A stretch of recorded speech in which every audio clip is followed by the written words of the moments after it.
Justin Rose has a long relationship with the Open. Get in, they cry. And they were right. Most famously, 20 years ago at Royal Birkdale, he finished tied 4th as a 17-year-old amateur. But what's not so well known is that Rose nearly made it to the championship 3 years before that iconic moment. Last Monday, he made the short trip from Carnoustie to Scotscraig, where the Englishman played in Open final qualifying back in 1995, aged just 14. Anna joined him there to find out more. And all of us at Scotscraig wish you well in the coming week.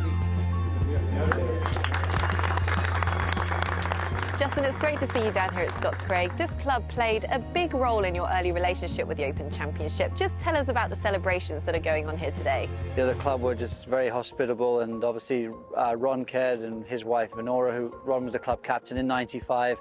They actually put us up and hosted us in their home for the few days I was up here trying to qualify. So yeah, it sort of began my Open love affair, so to speak, and you know, maybe provided the inspiration for what was to happen in '98.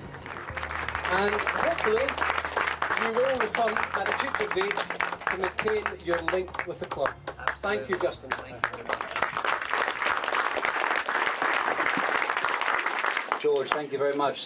This really is a lovely honour, and obviously being back here at Scotscraig, just being back at the clubhouse and casting my eye over the links here brings back many, many wonderful memories, and obviously for me to be able to share it now, obviously with my mum who was here with me in 1995, but also my wife Kate, who wasn't here in '95. We married young, but not quite that young. Just a few years later, you had that iconic Open Championship in 1998, finishing tied 4th as an amateur. How much did that change your expectations and add on extra pressure moving forward as a pro? What happened in '98, no one could prepare you for, really. That was... It turned into a crazy week. It was a fairy tale ending to my amateur career. Perfect. Right in the middle of the hole. What a tournament he's having. Absolutely brilliant. Big smile, smile like a Cheshire cat.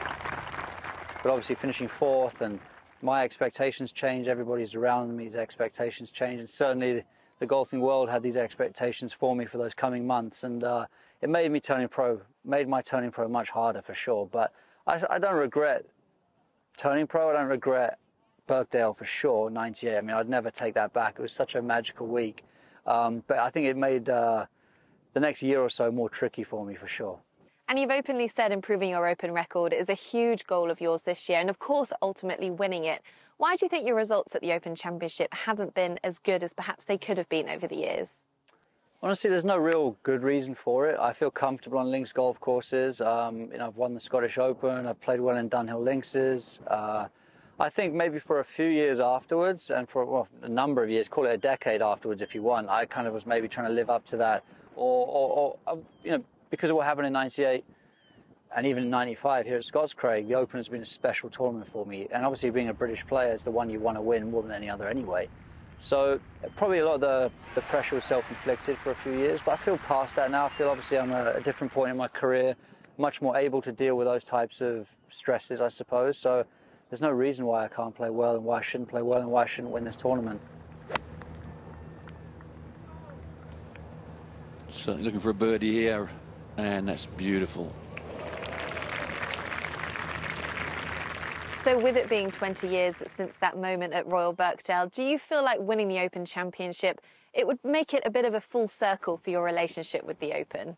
Yeah, definitely. It would be a dream to win the Open. I would certainly enjoy every single dinner that I'd have with it on the table, drink a lot of nice wine out of it. But yeah, in terms of my career, where it started, and it wouldn't be full circle. I wouldn't make it full circle. It would be full circle in terms of a story, but I wouldn't make it full circle in my mind, because that's kind of a dangerous place to get to. I still want to keep looking forward. I want to, you know, for me, if I won the Open, I say, okay, I'm halfway to a Grand Slam, and just keep going forward. I feel like I've got a good number of years left in me now, so, but winning these tournaments is what's going to move the needle in my career. And outside of the Open, looking at that world #1 spot, you're closer now than you ever have been. How much of a drive is that for you, week in, week out on tour at the moment? you know, you can get to number 1 in the world through good, consistent golf, and, you know, there could be a scenario where you can get there by finishing top 10 or top 3 or top 2 in a tournament, but I kind of want to get to world number 1 by winning, so I'm focusing on the winning part, and then hopefully that part will take care of itself. But, you know, I am at a stage in my career where it's much closer than it's ever been, so it is more of a factor now than I've ever made it before, but I've always put winning majors ahead of being world number 1, but for me it's a byproduct of all the other good stuff. And of course, in just a few months' time, we'll be back at the Ryder Cup. You've had some iconic moments in Team Europe. How much are you looking forward to heading into Paris? Especially now, you're beginning to see how the teams are shaping up. We're getting a pretty good sense of who's going to be in the team and who needs to step up in these coming weeks. So, but the week itself, it's almost one you can't prepare for. You definitely, even if you're tired and it's been a long run, it's a kind of week that just picks you up. Being around 11 other guys who have worked incredibly hard to get there. The energy of the crowd is insane. I played 3 away and 1 home, so I'm really looking forward to playing another one at home. Can't wait. Well, Justin, we can't wait to see you out there. Best of luck for the rest of the year, and thank you very much.